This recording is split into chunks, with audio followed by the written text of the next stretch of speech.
¿Qué tal? Como siempre es un placer que nos acompañen aquí en su programa Los Nicolaitas, el programa de la Universidad Michoacana de San Nicolás de Hidalgo.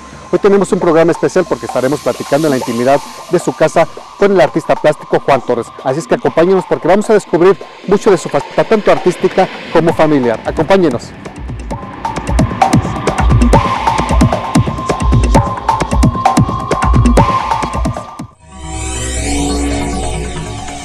La Universidad Michoacana de San Nicolás de Hidalgo presenta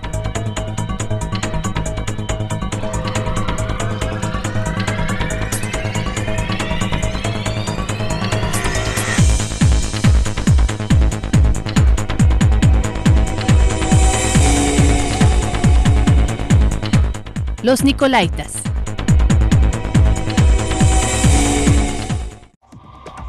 Amigos de Los Nicolaitas, ya nos encontramos aquí entre la casa del maestro Juan Torres, quien es uno de los pintores, escultores y toda esa gama que desprende un artista plástico de nuestra época, que quedan pocos. Y vamos a charlar precisamente con él acerca de la diversidad de temas, como puede ser estar en su casa, en su estudio, que nos cuente un poco acerca de cómo se da esta vida dentro de lo que es su hogar. Maestro, gracias por acompañarnos aquí en Los Nicolaitas y gracias por permitirnos adentrarnos en lo que es su hogar, su casa, su intimidad.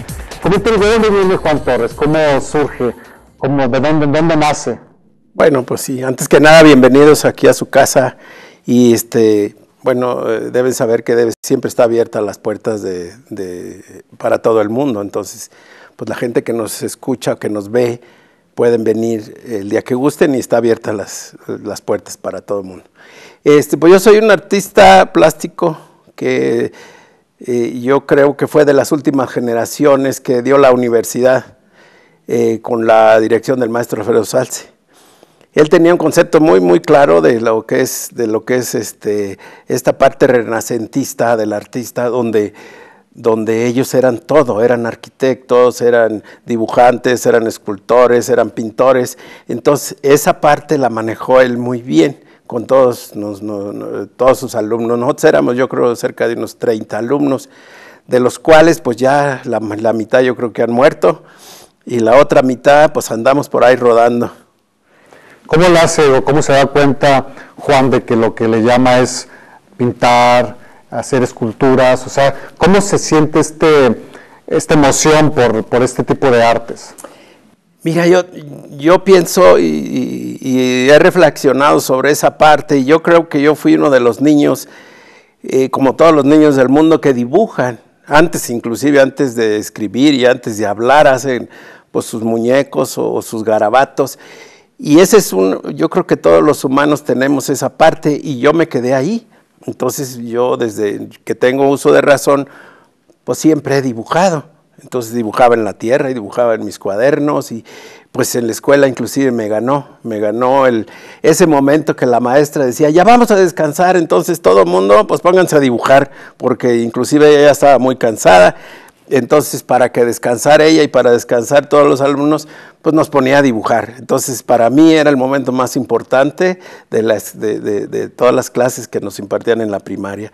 Entonces, me quedé ahí. Entonces, yo creo que todavía no terminaba yo la primaria cuando descubrí la Escuela de Bellas Artes de la universidad. Y afortunadamente, en el primer año conocí al maestro Alfredo Salce. Entonces, yo tendría entre 10 y 11 años cuando conocí al maestro Salce. Y me tocó la gran suerte de haber sido su discípulo. Cuando conoce al maestro Alfredo Salce, ¿se da este contacto? ¿De qué manera empieza usted a orientar todo lo que será su vida artística? Porque obviamente estamos hablando que es una presencia muy importante en su vida y además es una figura también muy relevante para nuestro estado y para México. Muy importante porque yo creo que siendo yo niño y pues bueno, todavía ni siquiera adolescente, vi en el maestro Salce un personaje que yo estaba seguro de querer ser como él. Es decir, y esa parte de admiración hacia uno de sus maestros, de uno o acerca de algún adulto que uno admire, eso es vital en un niño, ¿no? Es muy importante que tener una persona a quien admirar. Entonces, pues desde que yo tuve la suerte de conocerlo, de verlo trabajar, entonces pues quería ser como él. Y entonces, bueno, pues no sé si se me ha cumplido, el deseo infantil, pero pues por lo pronto vivimos muy bien y nos realizamos sin ninguna duda de profesional. Entonces yo estoy muy seguro de mi profesión, nunca he vivido de otra cosa. En momentos difíciles, pues sí, quizá hasta he vendido tacos y cosas, ¿verdad?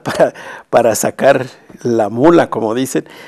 Y he trabajado en la herrería y cosas así, que me han ayudado además a nuevos conocimientos de materiales, que yo empecé en Morelia a hacer cosas de chatarra, porque por necesidad tuve que trabajar en una herrería y aprendí a soldar, a forjar, a manejar el hierro, y eso me llevó a conocer una nueva técnica.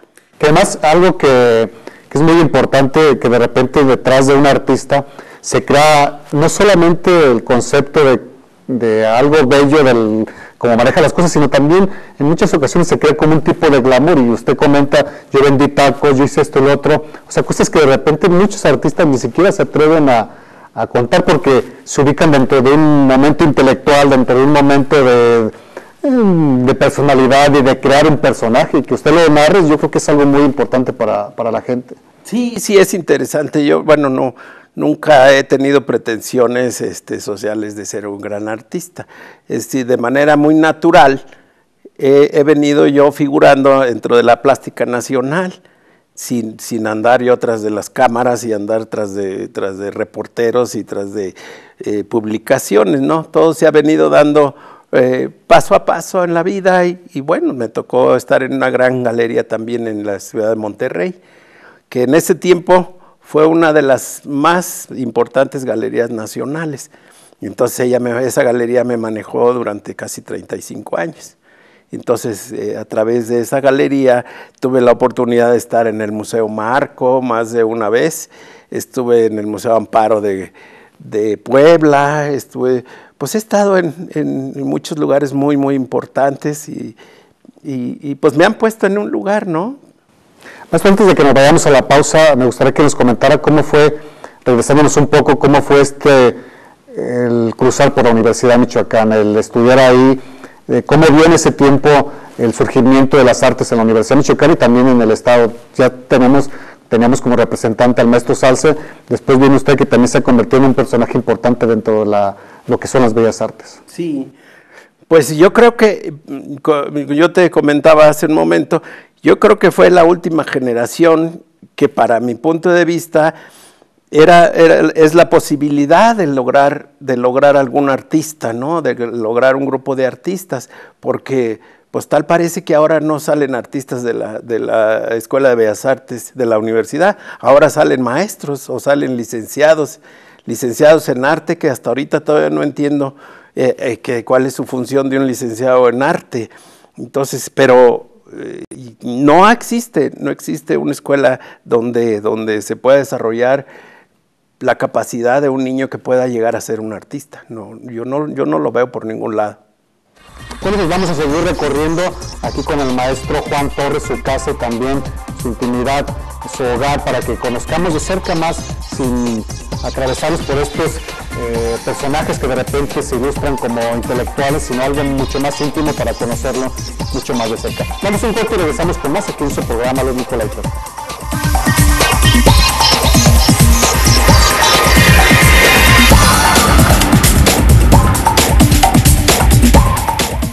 En mi caballete y empiezo a manchar con cualquier color, el primer color que me surge o el primer tubo que se me atraviesa, lo exprimo y pinto y mancho una tela y luego otra de otro color y otra de otro color y de repente esas manchas sugieren cosas. Los Nicolaitas.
Qué bueno que continúa con nosotros aquí en su programa Los Nicolaitas. Le comento que estamos en un programa especial platicando en la intimidad con el maestro Juan Torres, con quien estamos recorriendo sus espacios y también su vida, sus anécdotas. Maestro, ahora ya nos encontramos en esto que es el estudio. Yo creo que sin duda alguna debe ser el lugar más importante para usted, en específico de la casa. Obviamente habrá otros más, pero este en especial es donde Juan Torres es Juan Torres, ¿no? Su identidad propia, su arte. Claro. Sí, como no, mira, todas las partes de la casa son importantes y realmente se vive la casa. Hay una parte importantísima que para mí que es el jardín, que son pues ya grandes jardines, porque son parte de mi afición. Todo el mundo tiene afición a mí, yo no sé si desgraciadamente, pero el fútbol y nunca se me ha dado ningún deporte.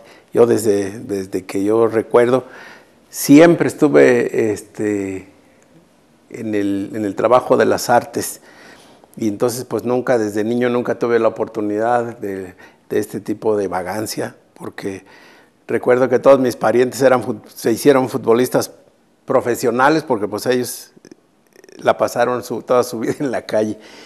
Bueno, desgraciadamente para mi salud y para muchas cosas no trabajé nunca de ningún deporte, entonces bueno, pues me dedico a las bellas artes y mi afición el jardín. Entonces es muy importante en mi casa el jardín. Y yo trabajo unas horas aquí en mi estudio y otras horas las dedico a mi jardín, entonces estoy en un constante movimiento.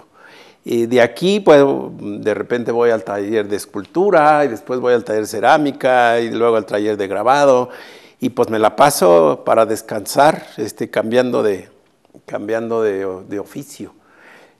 Aquí es donde yo paso gran parte del día. Mi maestro me decía que los artistas no teníamos por qué tener ningún privilegio más que nadie, todo el mundo tiene la obligación de trabajar, pues cuando menos decía él 4 horas diarias, que es muy raro en un artista, aunque todo el mundo dice que trabaja 24 horas diarias.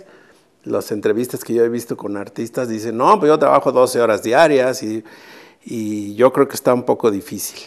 Yo sí trabajo más entre 4, 6, 8 horas diarias, entonces este es mi recinto de trabajo más, pues donde yo trabajo solo, ¿no? Con mi música y mis colores, mis óleos y mis aceites, y me la paso gran parte del día aquí. Maestro, ¿cómo nace la inspiración para crear obras en Juan Torres? ¿De qué manera se va dando esta secuencia? ¿Y dónde nace principalmente la inspiración? ¿Qué es lo que la mayoría de los artistas maneja para poder plasmar sus ideas, para plasmar lo que desean? Bueno, yo creo que esta parte que tiene uno, que va manejando uno de su identidad, siempre le da uno pie o tema para platicar tanto sus anécdotas y sus vivencias.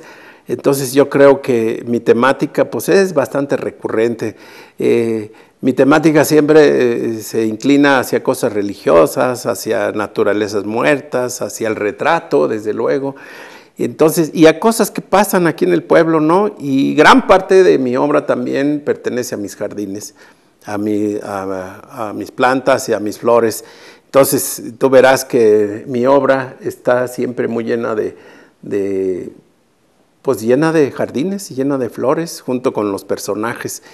Y pues hay varias maneras de empezar a construir una obra de arte, y yo utilizo 2 que son muy importantes. Una que es improvisar.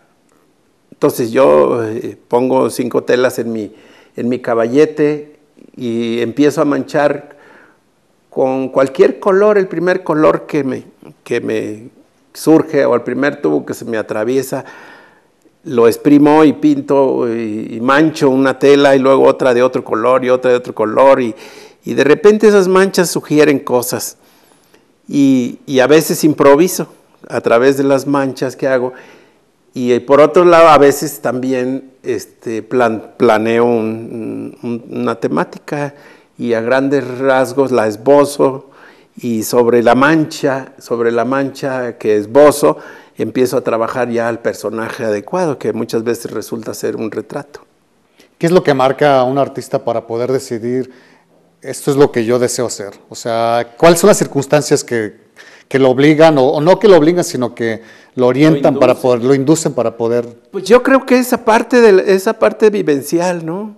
Esa gente con la que está uno siempre en contacto. Yo tengo muchos retratos de gentes de aquí del pueblo que he hecho, y pues de repente surge, ¿no? Tengo una serie de niñas, por ejemplo, que pinté, que he pintado durante mucho tiempo, niñas que salen con sus vestidos estos de domingo, padrísimo, que salen de la iglesia, que ofrecen flores como esta que está aquí a mis espaldas.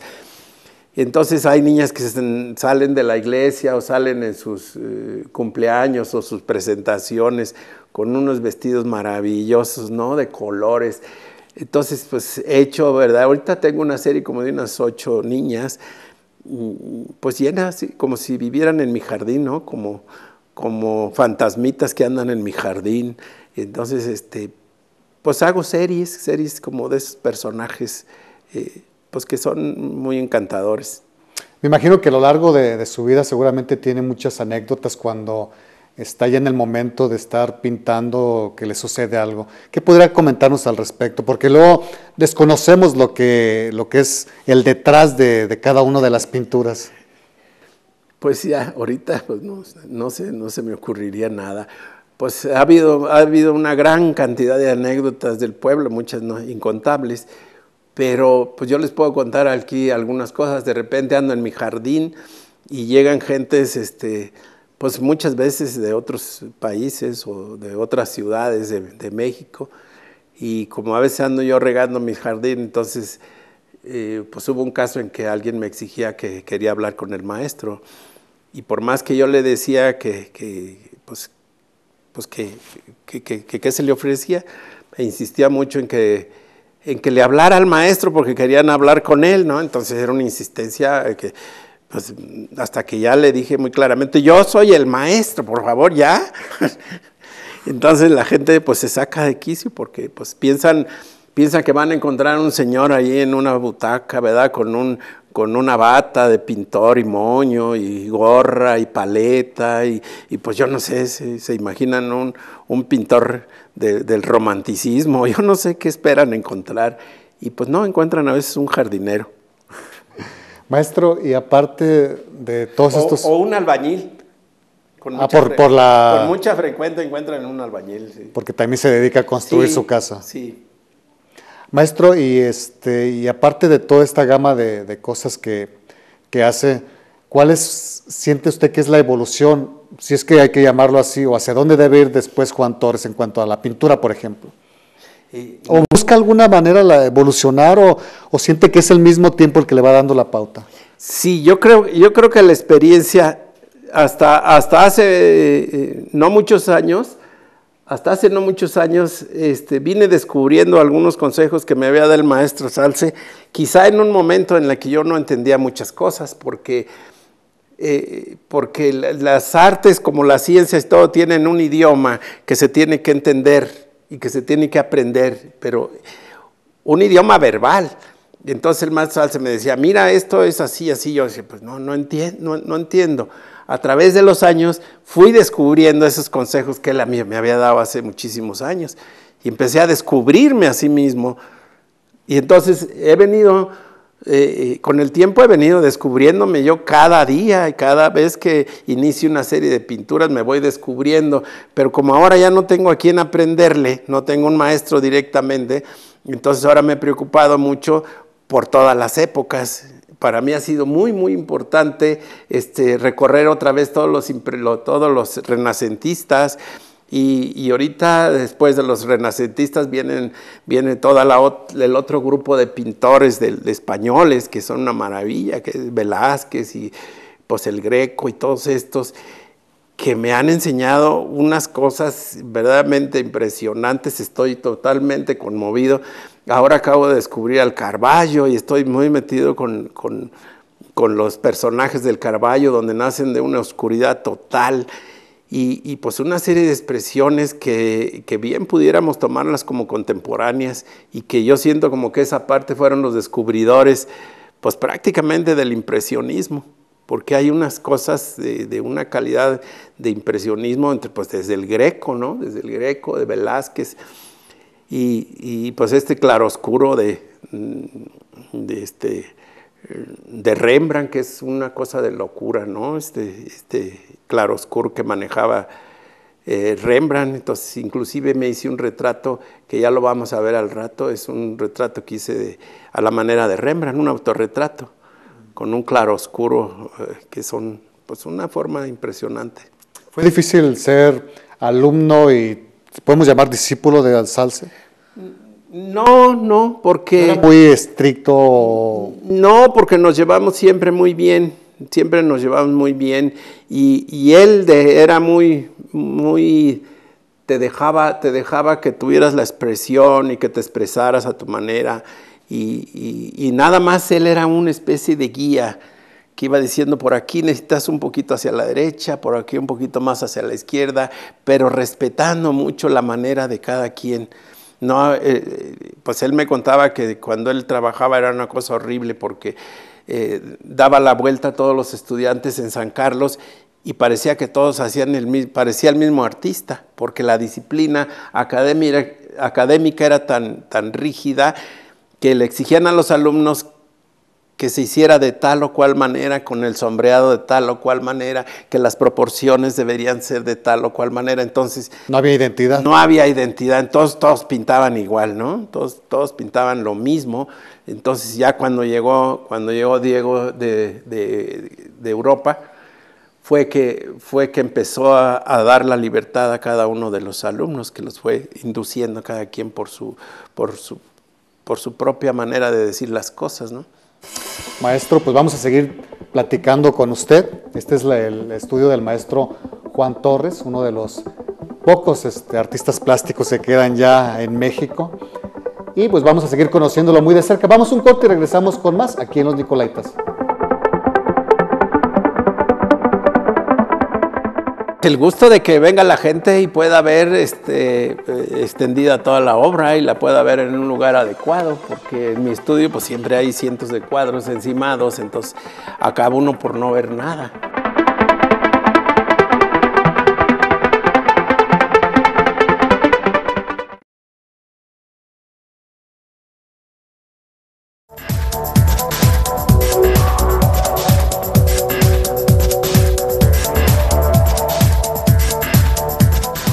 Qué bueno que continúa con nosotros aquí en su programa Los Nicolaitas, el programa de la Universidad Michoacana de San Nicolás de Hidalgo. Nos encontramos ya en lo que es la galería del maestro Juan Torres para exhibir un poco de lo que él expone aquí, que la gente tiene la oportunidad de conocer su trabajo, y también vamos a hablar de esa parte que es el trabajar con la escultura. Maestro, de esta parte no habíamos tocado mucho, y efectivamente aquí a un lado tenemos lo que son las esculturas que usted ha realizado. ¿Qué diferencia hay entre hacer una escultura y la pintura? Pues nada más es la diferencia de materiales y de que en la pintura se utilizan pues dos dimensiones, ¿no? Que es sobre plano, nada más hay dos dimensiones, la altura y la forma de la tela. Y en la escultura es un poco más, pues es tridimensional, entonces la escultura tiene que tener un valor completo a su alrededor. Entonces la escultura está hecha para que se vea, para que se pueda ver alrededor de la pieza. Entonces, bueno, los conceptos de plásticos pues son prácticamente los mismos, nada más que en la escultura pues es la forma, y en la pintura pues son los colores y las composiciones y demás, pero en la escultura pues es la forma. ¿Y qué disfruta en la escultura, por ejemplo? Bueno, el manejar las pastas y manejar la suavidad del barro y manejar esto que es de una sensualidad extraordinaria, y pues la limpieza de las formas, el estar puliendo las formas y la redondez y bueno, en casos del retrato, pues el retrato mismo, ¿no? de lograr el parecido con las personas y que no pierda su calidad escultórica de forma. Usted es de los pocos, o al menos yo creo que es el único artista que tiene esa oportunidad o que se dio ese gusto de tener una galería dentro de su casa, que además es muy hermosa, es la representación de una iglesia. Coméntenos un poco acerca de esta idea de... Sí, bueno, esta es una capilla. Originalmente está hecho de la inspiración del frontis de Angahuan, que bueno, yo lo conozco desde muy jovencito y para mí fue muy impresionante. Casi de ahí nació mi gusto por el arte mudéjar en la arquitectura. Y traje el frontis de Angahuan, nada más que lo aterricé en Capula. Yo originalmente lo quería hacer una copia en cantera, pero pensé que sería una mala copia, ¿no? Entonces decidí hacerlo en mosaico, en mosaiquería de aquí de Capula. Entonces todo el frontis es hecho a base de fragmentos de cerámica de Capula. Entonces, como no sé si ya hicieron una toma del frontis de la capilla. Y bueno, pues siempre estuvo en mi mente hacer esa representación de Angahuan. Y bueno, pues construimos la capilla y alguna función tenía que haberle dado. Y funcionó muy bien como galería, entonces es muy visitada como galería. ¿Qué representa el tener este espacio en su casa precisamente? Que además la vuelve más íntima con el pintor, ¿no? Pues el gusto de que venga la gente y pueda ver extendida toda la obra y la pueda ver en un lugar adecuado, porque en mi estudio pues siempre hay cientos de cuadros encimados, entonces acaba uno por no ver nada. Entonces, estando en los muros, ya se puede disfrutar de cada una de las obras. Algo que hemos podido observar en el recorrido que hemos tenido con usted a través de su casa es esa intención de mostrar su arte en cada uno de los rincones de ella. Podemos entrar a los jardines y encontrarnos con monumentos muy impresionantes. Háblenos un poco acerca de esta idea de su casa. O sea, cuando usted decide instalarse en Capula, adquirir este terreno, ¿cómo visualiza entonces el espacio? O sea, porque obviamente está hecho como para mostrarlo hacia afuera, ¿no? Sí, bueno, originalmente era el montículo que existía en este terreno donde construyó la casa entre los árboles y entre las rocas. Pero bueno, una vez terminada la casa, tuve que empezar a darle función a todo lo demás y ha empezado a funcionar como un centro escultórico, ¿no? Ya van, no sé, 8 o 10 piezas grandes, como de 3 metros de altura, que se va llenando, voy sembrando por todo el terreno las esculturas y bueno, pues yo disfruto mucho de la jardinería y es parte de mi afición. Después de las artes, bueno, a lo mejor también pertenece en un momento a las artes, porque de repente se transforma en eso que llaman ahora instalaciones, en las artes, ¿no? en el arte moderno. Entonces hay algunas expresiones escultóricas interesantes en el jardín y poco a poco se va a ir llenando de tal manera que un día ese terreno se convierta en un centro cultural, ¿no? Haremos alguna fundación o alguna cosa para que esto quede en patrimonio pues no sé si de Morelia o de Capula o pues no sé. Que además hemos visto el interés que usted tiene por crear este tipo de legados, como lo pudimos apreciar en un reportaje que tuvimos la oportunidad de presentar sobre la Catrina, que fue un legado muy importante que usted aportó al pueblo de Capula y que ahora son muy conocidos a nivel tanto nacional como internacional por las creaciones que hacen y que usted fue el fundador precisamente de esto. Juan está preocupado por dejar algo de lo que él puede construir. Sí, bueno, mi idea básica era inducir, como el maestro Salce nos indujo a todos, ¿no? Dejando a cada quien su personalidad, nada más ir induciendo por un camino determinado propio. Entonces, como los alfareros de Capula ya tienen un oficio desde toda la vida, que conocen perfectamente los materiales, entonces yo lo único que hice fue inventar alguna serie de personajes y salieron unas 2 o 3 generaciones bajo mi riesgo, que después ellos empezaron ya a comunicarse con los demás gentes de Capula y ahora hemos llegado a un punto muy interesante en que ya mi objetivo de que la gente pudiera ellos mismos ir transformando y reinventando y rediseñando. Ahora ya no solamente hacen calaveras, sino hacen otra serie de personajes o elementos, o floreros, o cruces, o candelabros, o cosas de barro, y ya la muerte empieza a quedar a veces como en un segundo término, que esa era la idea mía, que evolucionen, y que ya no vivan nada más única y exclusivamente de hacer sus platitos y ollas para cocer frijoles, sino ya sean más creativos, como sucede en muchos pueblos de Michoacán, como Cumicho y como muchos pueblos donde han evolucionado mucho con las piñas y con todas esas cosas de Patámbam, o no sé de dónde son, Santa Fe y todo, que han hecho cosas pues impresionantes, ¿no? Inclusive de dimensiones.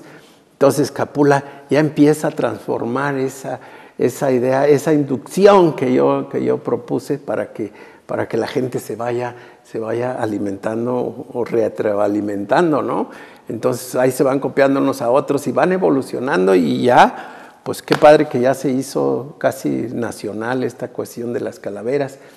Y pues ese era mi objetivo. Y de manera personal, ¿qué siente al ver todo este legado ya totalmente desarrollado? Pues bien, porque es una especie de una colaboración social de mi parte, ¿no?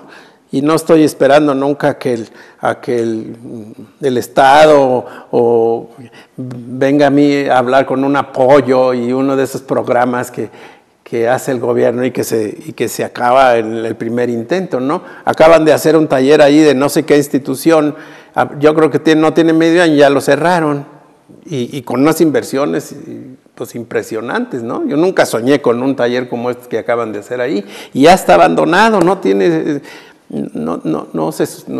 sucesión, no tiene continuidad, no tiene nada, porque nunca encuentran una persona adecuada. Nunca encuentran una persona que tenga pasión por eso y que tenga la capacidad de enseñar y transmitir. Pues vinieron con ese taller, dizque a enseñar a hacer catrinas. Yo no sé quién viene de Morelia a enseñar a hacer catrinas a Capula y enseñar a hacer el punteado de la cerámica. Si aquí son unos verdaderos doctos en eso. Y además aquí está la persona que inventó, y no tienen vergüenza, me lo vienen y me lo ponen aquí casi al otro lado de mi casa. Un taller con letreros, se enseña a hacer catrinas y se enseña a hacer punteado, y bueno, pues, entonces, bueno, yo lo he hecho bajo mi responsabilidad, inclusive bajo mi bolsillo. Yo tuve 3 generaciones de estudiantes, y a mí ninguna institución me dijo, oye, pues vamos a apoyar esta situación. Entonces, para mí es muy importante esta parte, ¿no? Finalmente, algo que desea agregar a la gente que nos está viendo, pues que aquí estamos en Capula, y que pues me encantaría su visita de ustedes, y que pues que vengan a conocer el mundo donde yo vivo, y mi obra, y mi galería, y el taller de cerámica, y mis jardines que bueno, tienen mucho, para mí muy importantes, y mis esculturas y todo esto. Muchísimas gracias por habernos recibido en la intimidad de su casa, conociendo muy de cerca cómo vive un artista que ha logrado conservar lo que es un artista plástico, como comentábamos, que ya no existen muchos así. Pues qué bueno, muchas gracias por la visita, y aquí estamos. Al contrario. Y a ustedes muchas gracias por habernos acompañado aquí en su programa Los Nicolaitas. Espero que hayan disfrutado de esta visita en la intimidad en la casa del pintor, escultor, del artista plástico Juan Torres. Lo esperamos hasta la próxima aquí en Los Nicolaitas por el mismo canal a la misma hora. Hasta luego.